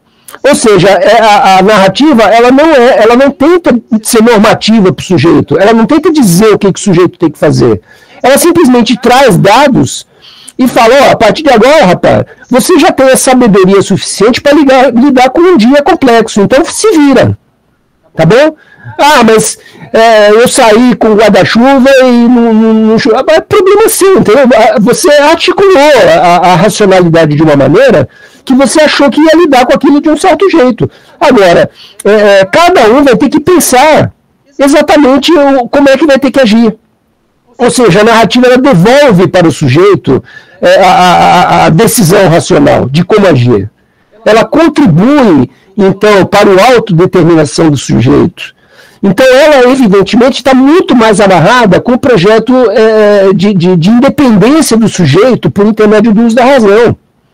Ou seja, em termos estilísticos, jornalísticos, né, uma notícia ela é muito mais teoria administrativa do que uma reportagem. Por quê? Porque a reportagem, enquanto estilo de escritura, ela já envolve uma ordem de complexidade e ela abre mão da tentativa de sintetizar isso numa normativa, de dizer o que a pessoa tem para dizer. Né, o que ela tem que fazer. Então, eu vou fazer uma reportagem sobre aborto, por exemplo, feminino, né, ao acesso, à legislação e tal. O que eu faço? Eu ouço o padre, depois eu ouço uma mulher que a vida dela foi destroçada, porque ela não pôde ter essa opção, depois eu ouço o juiz, depois eu ouço um médico que faz aborto clandestino, que já matou 10 pessoas. Eu ouço essas coisas e jogo tudo isso na reportagem, né? E aí você lê a reportagem, sai daquilo dizendo, bom, então o que eu tenho que fazer agora, né? E a reportagem vai te dizer o seguinte, olha, agora você tem que pensar, entendeu? Se você é a favor ou contra o aborto, os argumentos estão todos aí colocados. Nessa complexidade toda que você viu, que tem gente que diz que é crime, tem gente que diz que deveria ser, tem gente que morreu porque não tinha, tem gente que sobreviveu porque fez, entendeu? É essa complexidade. Né? E na hora de tomar decisão, quer dizer, quem que tem que tomar decisão é o sujeito autodirecionado que vai lá e vota num deputado a favor do aborto ou vota no outro que é contra. Tá? Então vejam que toda essa complexidade da situação real concreta do sujeito, ela é preservada numa reportagem. E a notícia não. A tendência da notícia é dizer o beabá junto com a solução de tudo e com a normativa, o que eu devo fazer. Tá? Então, por causa disso, o que acontece? Nós recebemos notícia do mundo todo e ficamos cada vez mais pobres de experiência. Por quê? Porque a notícia já vem com a explicação. Tá? Ele já vem com a normativa de qual que deve ser a solução. Então eu leio uma notícia, teve uma confusão lá em Cuba, porque Cuba é um horror, e que as pessoas passam a necessidade, não sei o que, não sei o que. Quer dizer, a notícia toda está dizendo, olha, o que eu tenho que fazer? Eu tenho que apoiar os americanos para invadir Cuba. Né? Então a solução para a situação já está dada na própria notícia. Ela vem com uma normativa do que tem que ser feito. Tem que tirar os ditadores, né? Só o uso do nome já diz tudo. Tem que tirar o ditador lá da família do Fidel, né? A família Castro, lá e tal, não sei o que lá. Quer dizer, e a coisa não é tão simples assim. A coisa não é tão simples assim. Quer dizer, teríamos que ouvir muito mais gente para chegar à conclusão de qual que é a solução de Cuba, né? Eu vi uma matéria muito interessante essa semana que compara o que aconteceu com Cuba do que aconteceu com Haiti. Porque a realidade dos dois países era muito parecida. Tá? E veja o que aconteceu com Cuba e veja o que aconteceu com Haiti, que foi o país onde não teve a Revolução Comunista. Né? Então, é isso, quer dizer, é muito simplório dizer, né, que a ditadura Castro e manifestações quer dizer que as coisas estão tudo errado lá. Não, eu não sei, quem que financiou essas manifestações? Não tem dinheiro americano aí? É a mesma confusão lá da Venezuela, quer dizer, o Guaidó é cheio de dólar de americano lá para fazer revolução. Então, a situação é muito complexa. É muito complexa. E a notícia, a tendência dela é simplificar isso e dizer, não, o ditador Maduro. Né? Quer dizer, ela simplifica. Por quê? Porque ela quer criar um heterodirecionamento sobre as massas. Ela quer direcionar a gente para algum lugar. Tá? O que eu diria basicamente a vocês? Poxa, notícia é a maneira como a gente se informa, sim, mas não dá para ficar só nela. Né? Quer dizer, precisa conhecer o processo histórico, precisa pensar em outras coisas que efetivamente só a sabedoria dá instrumentos para a gente pensar. Esse é que é o problema. Tá? Alguém mais colaboraria com a gente aí para a leitura desse set? Eu posso ler. Obrigado, Maria Clara. Leskov frequentou a escola dos antigos. O primeiro narrador grego foi Heródoto. No capítulo 14 do terceiro livro de suas histórias, encontramos um relato muito instrutivo. Seu tema é Psamménite. Quando o rei egípcio Psamménite foi derrotado e reduzido ao cativeiro pelo rei persa Cambises, este resolveu humilhar seu cativo. Deu ordens para que Psamménite fosse posto na rua em que passaria o cortejo triunfal dos persas. Organizou esse cortejo de modo que o prisioneiro pudesse ver sua filha degradada à condição de criada, indo ao poço com um jarro para buscar água. Enquanto todos os egípcios se lamentavam com esse espetáculo, Psamménite ficou silencioso e imóvel, com os olhos no chão. E quando logo em seguida viu seu filho caminhando no cortejo para ser executado, continuou imóvel. Mas quando viu um dos seus servidores, um velho miserável, na fila dos cativos, golpeou a cabeça com os punhos e mostrou sinais do mais profundo desespero. Essa história nos ensina o que é a verdadeira narrativa. A informação só tem valor no momento em que é nova. Ela só vive nesse momento, precisa entregar-se inteiramente a ele e sem perda de tempo tem que se explicar nele. Muito diferente a narrativa, ela não se entrega, ela conserva suas forças e depois de muito tempo ainda é capaz de se desenvolver. Ainda assim, Montaigne alude a história... Deixa eu só, Maria Clara, desculpa te interromper, só uma observação, tá? Porque esse tópico 7, ele é muito importante, né? Porque justamente ele está distinguindo de maneira, com um exemplo muito didático, né? Qual que é a diferença entre a verdadeira narrativa e a informação. Então a verdadeira narrativa é desse gênero do Heródoto. O que ele faz? Ele fala, teve um rei lá que perdeu para os persas, né?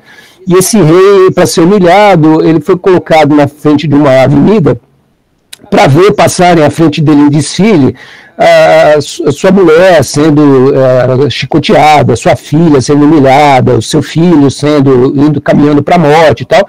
E ele se mantém lá firmaço lá, o cara é um faraó lá, né? Ele se mantém firme. Mas quando passa um escravo, né, que serviu ele muitos anos, ele começa a chorar, tá? E aí, o que Heródoto diz para explicar isso? Ele não diz nada. Ele não explica. E a hora que ele não explica, quer dizer, fica em aberto a pergunta, por que ele viu a filha, a mulher e o filho lá se ferrando lá e ficou firme? E por que a hora que ele viu o escravo ele chorou? Tá? E a narrativa, ela joga o abacaxi no colo da gente. E fala assim, tá aí a situação complexa. O que aconteceu? Tá? Obrigado, Maria. Vamos continuar agora, Maria Clara. Obrigado. Assim, Montaigne alude à história do rei egípcio e pergunta por que ele só se lamenta quando reconhece o seu servidor. Sua resposta é que ele já estava tão cheio de tristeza que uma gota a mais bastaria para derrubar as comportas. É a explicação de Montaigne, mas poderíamos também dizer o destino da família real não afeta o rei, porque é o seu próprio destino. Ou, muitas coisas que não nos afetam na vida nos afetam no palco, e para o rei o criado era apenas um ator. Ou, as grandes dores são contidas, e só irrompem quando ocorre uma distensão. O espetáculo do servidor foi essa distensão. Heródoto não explica nada, seu relato é dos mais secos. Por isso, essa história do Antigo Egito ainda é capaz, depois de milênios, de suscitar espanto e reflexão. Ela se assemelha a essa semente de trigo que durante milhares de anos ficaram fechadas hermeticamente nas câmaras das pirâmides e que conservam até hoje suas forças germinativas. Obrigado, Maria Clara. Tá, então, vocês veem, né, quer dizer, logo depois que ele apresenta o texto do Heródoto, que é uma narrativa, né, ele vai dizer assim, bom, e as explicações, né? O que aconteceu? Por que ele chora quando ele vê o escravo? Né? E aí ele começa, o Montaigne disse isso, não sei quem disse que era aquilo, não sei quem disse que era aquilo outro, não sei quem disse que era aquilo outro. Agora, o que é interessante, né? É que todas essas 5 explicações aí que ele dá em seguida, todas elas nasceram da narrativa. São interpretações feitas a respeito da narrativa. Feitas por quem? Por sujeitos autodirigidos que usaram da sua razão, da sua racionalidade para dar uma explicação. Então, a explicação do Montaigne é diferente da outra explicação, que é diferente da outra, que é diferente da outra, que é diferente da outra. Por que é diferente? Porque a situação é complexa mesmo, né? Porque tem uma série de coisas nessa verdade aí que a gente não sabe, então as explicações brotam, né? Agora, o fato verdadeiro é o fato de que houve lá a derrota do rei, que ele viu a situação e não chorou quando viu a família dele desfilando, e chorou quando o servo lá, o escravo dele passou. Tá? Vocês percebem, né, então, que essa metáfora com a qual ele fecha esse parágrafo, essa 7, ela é muito importante na obra do Walter Benjamin. Né? Ele acha que o texto ele pode ter uma semente germinativa no futuro. Tá? Assim como algumas sementes de trigo que foram encontradas, né, dentro de pirâmides no Egito, né, estavam lá, sementes de trigo que estavam lá milhares de anos lá dentro. E a hora que pegaram aquela semente de trigo e puseram lá no sol, na terra, com água e tal, não sei o que aconteceu? Ela brotou. É impressionante isso. Milhares de anos ficou a semente lá dentro do Egito e depois, quando chega numa certa situação, ela brota. Quer dizer, é quase que uma coisa de milagre, assim. Como é que o negócio ficou 1000 anos lá trancado, brota, né? E a mesma coisa, ele está dizendo, acontece com as ideias. Por quê? Porque as ideias não morrem. As ideias, quando elas estão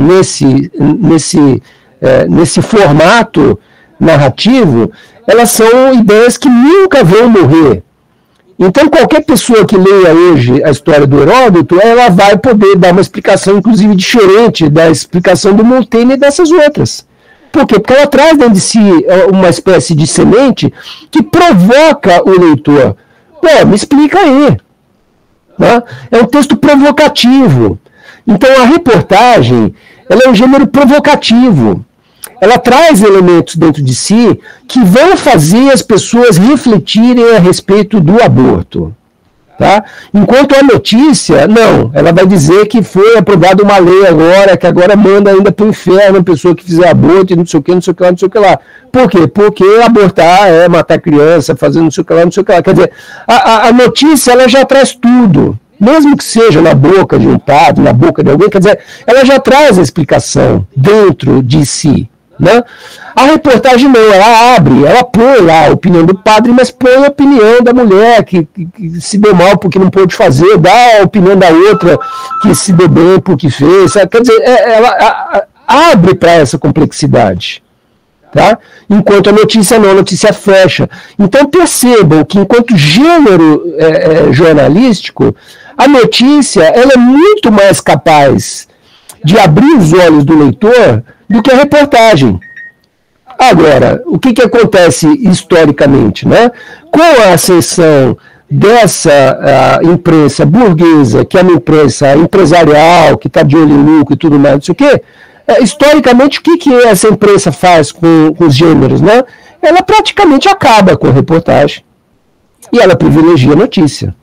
Por quê? Porque é um gênero muito mais fácil de utilizar no sentido de manipulação e de heterodirecionamento das massas. Tá? Se você joga uma reportagem que tem uma série de pontos de vista diferentes e que fala dos pontos positivos de Cuba, dos pontos negativos, dos pontos de vista, né, compara isso com Haiti, compara com não sei o que, com não sei o que lá, quer dizer, você não vai controlar a cabeça das pessoas para elas serem a favor de um golpe americano, colombiano, em Cuba ou na Venezuela. Tá? Agora, se você cria notícias que trazem as explicações e por que o Fidel é um ditador, por que aquilo é uma sacanagem, por que o Maduro é um bandido, né? E por que o Guaidó é maravilhoso e tal, não sei o que lá. Quer dizer, as explicações elas já levam a gente a um tipo de posicionamento frente a uma determinada situação da realidade. Tá? Então é basicamente isso, quer dizer, a notícia ela é muito mais propícia, ela é muito mais utilizável, né? No sentido do direcionamento do outro do que a reportagem. Assim como a informação é muito mais utilizável para fazer a cabeça do outro do que a narrativa. Tá? E aí, nesse sentido, quer dizer, percebe-se que o jornalismo crítico, evidentemente, deveria ser um jornalismo que priorizasse o gênero da reportagem em detrimento do nível da notícia. Tá? Então, quer dizer, como conclusão dessas observações todas do Benjamin, né, fica essa questão, né, de que efetivamente o quanto essa distinção da notícia em relação à reportagem ou da narrativa em relação à informação é um debate interessante da teoria crítica do jornalismo. Tá? Meio que fechando, né, aonde que a gente conseguiu chegar aqui do texto, que é esse 7, mas esse tópico 7 é um dos mais importantes assim, do texto. Tá? Então eu acho que a gente deu conta de pegar algumas coisas fundamentais. Agora, eu queria só não sair desse texto antes, né, eu sugiro a vocês que leiam os demais tópicos, né, porque essa coisa vai ficando cada vez mais rica, né? Cada vez mais vai se entender numa série de coisas que estão nessa transição. Então aqui ele fala um pouco dessa coisa do tédio, né? Que é necessário ter tédio para poder pensar a respeito das coisas, né? E o que o capitalismo faz? Ele acaba com o tédio, né? Ele acaba com o tempo livre. Tá? Ele ocupa o tempo livre com eu vou para o cinema, eu como uma pipoca, né? Ele se apropria, inclusive, do tempo livre do trabalhador para que o cara não tenha tempo para pensar, né? Então, a maneira como esse sistema, né, capitalista ele é invasivo em relação às pessoas, né? E promove, então, essa espécie de transformação, né, que é o que o Benjamin está discutindo aqui, muito baseado nas teorias do Marx, evidentemente, né, do que aconteceu com a transformação dos meios de produção. Eu estou mais ou menos indo aqui devagar. Ele vai falar da morte, que é uma coisa importantíssima para entender essa transição. Então, como que a sociedade moderna ela lida muito mal, de uma maneira sanitária, com a morte, né? E de como isso é diferente da maneira como as sociedades arcaicas trabalhavam com isso, né? Ele cita que é muito difícil na sociedade arcaica não ter uma casa onde alguém não morreu, né? Até porque as pessoas não ficavam mudando de casa, de apartamento cada 5 anos, né? Não tinha esse consumismo. Então a pessoa morava 300 anos na mesma casa, lá a casa que herdou do bisavô. Então o bisavô morreu ali, a bisavó morreu ali, o avô morreu ali, a avó, né? E essas coisas eram uma experiência muito mais presente na vida do homem do passado, essa experiência de contato com a morte, né?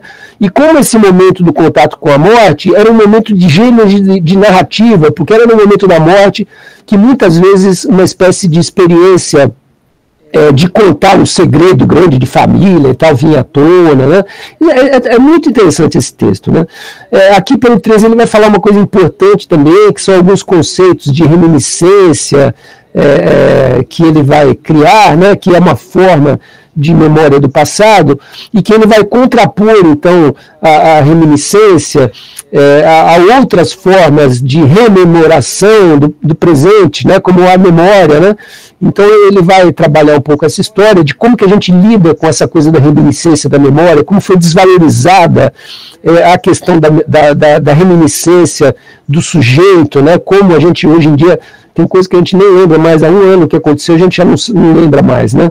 E como que essa sociedade antiga, ela realmente priorizava de uma maneira muito sólida essa questão da sabedoria dos sujeitos, tá? Mas o que eu queria realmente, né, só rapidamente vendo algumas coisas aqui, vai falar das Midimanotes, das narrativas e tal, é super interessante. Mas aqui na última fala dele, quando ele já vai meio que para um fechamento, né, 17 e 18 são mais ou menos, ele vai buscar exemplos do Leskov, do que aconteceu, mas aqui no 19, no final, tem uma coisa muito importante, porque ele, de uma certa maneira, ele vai fechar aqui com uma espécie de conclusão, que aí, Maria Clara, você ainda pode ler mais um trechinho para a gente? Só esse finalzinho aí, assim definido. Posso. Obrigado. Assim definido, o narrador figura entre os mestres e os sábios. Ele sabe dar conselhos, não para alguns casos como provérbio, mas para muitos casos como sábio, pois pode recorrer ao acervo de toda uma vida que não inclui apenas a própria experiência, mas em grande parte a experiência alheia. O narrador assimila a sua substância mais íntima àquilo que sabe por ouvir dizer. Seu dom é poder contar sua vida, sua dignidade é contá-la inteira. O narrador é o homem que poderia deixar a luz tênue de sua narração consumir completamente a mecha de sua vida. Daí a atmosfera incomparável que circunda o narrador. Em Leskov, como em Ralph, em Poe, como em Stevenson, o narrador é a figura na qual o justo se encontra consigo mesmo. Obrigado, viu, Maria Clara? Aí, né, ele tem um desfecho, né, quase que louvor assim, o narrador justamente mostrando que ele é uma figura de um sábio, ele é figura de um mestre, né? Quer dizer, por quê? Né? Porque ele soube, ao longo dos anos, acumular muitos conhecimentos, ele soube ouvir as outras pessoas e acumular a experiência de vida das outras pessoas na sua própria experiência de vida, né? Então ele é uma pessoa que está aberto para transformação a partir do contato com o outro, do aprendizado que é possível ter com o outro, né?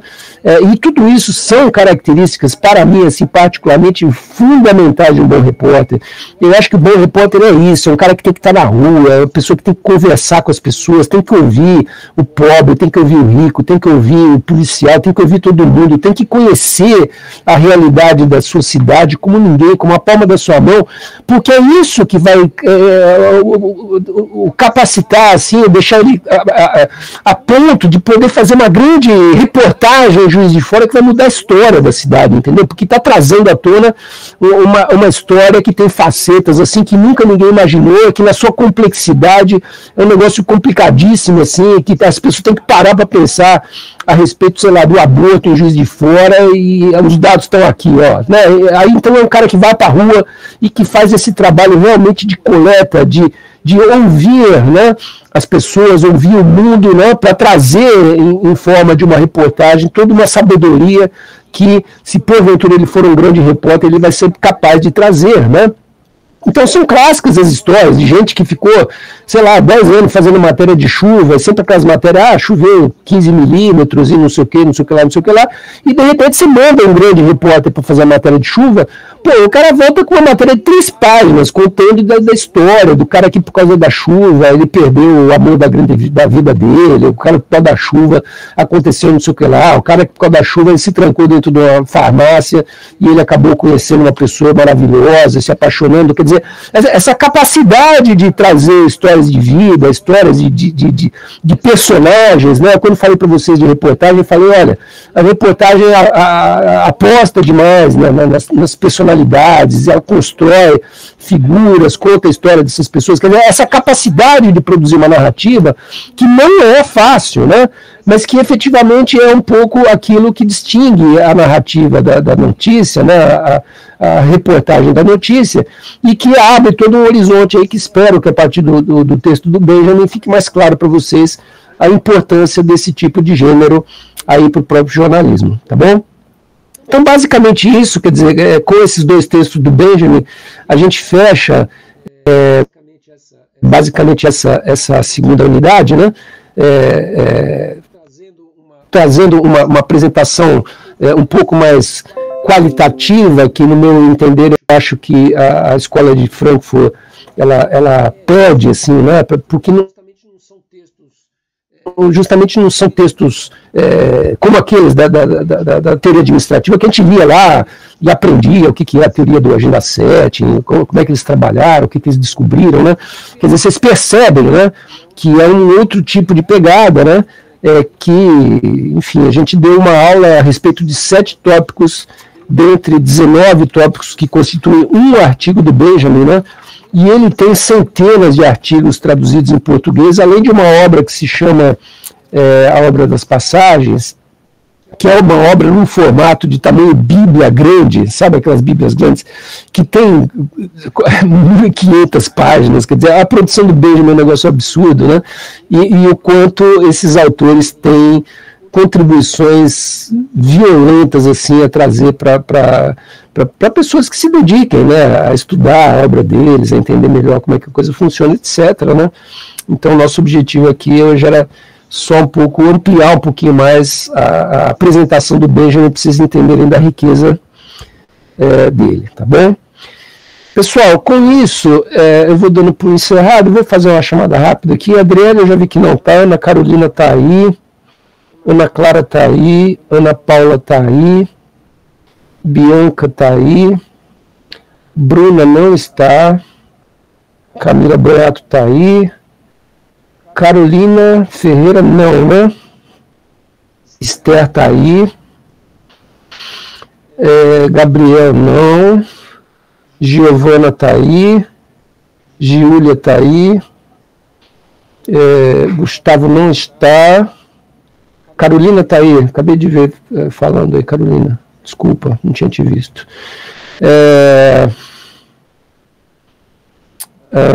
Isabelle está aí, Isadora está aí,